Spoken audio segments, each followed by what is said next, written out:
The Mini Hatch and Mini Cabrio were equipped with a 1.2-liter B38 family engine between 2014 and 2017. The engine number is B38A12A, and exactly this modification has never been used in any BMW vehicle, although this is a BMW engine.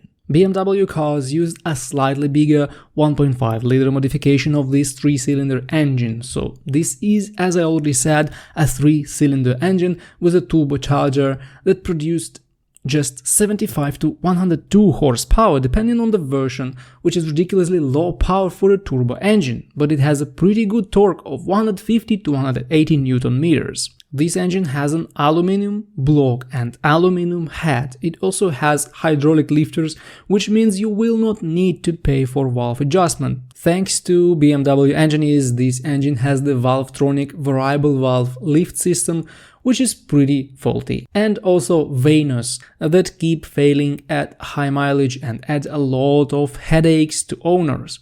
The timing system is driven by a chain, which is more or less good in these engines, and I haven't heard about issues with the timing. When it comes to average lifespan, the majority of sources evaluate it as 250 to 300,000 kilometers or up to 190,000 miles. I should say it's quite a lot for such a small engine, but you should understand that this engine was engineered when BMW wasn't yet limited by crazy emission standards and wasn't seeing EVs as their future, so they really invested a lot in engineering. There were two versions of the engine, 1 and 1 First.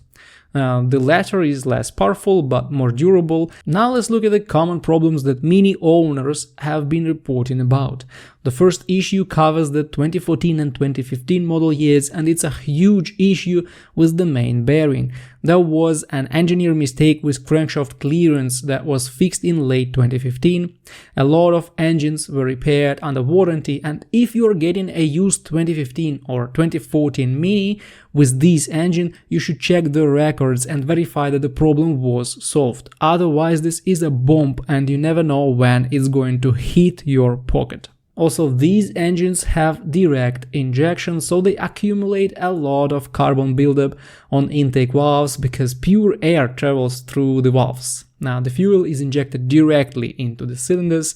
If you mainly drive in the city, carbon will clog the valves pretty quickly and the engine will lose its performance. Cleaning is pretty expensive, especially if you have been ignoring this issue for some time.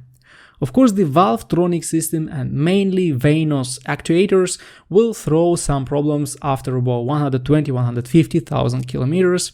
They may start failing and the engine will throw codes, warning lights and also lose proper performance. Cleaning will not always help, so Vanos replacement is the way to go, but it's not that cheap.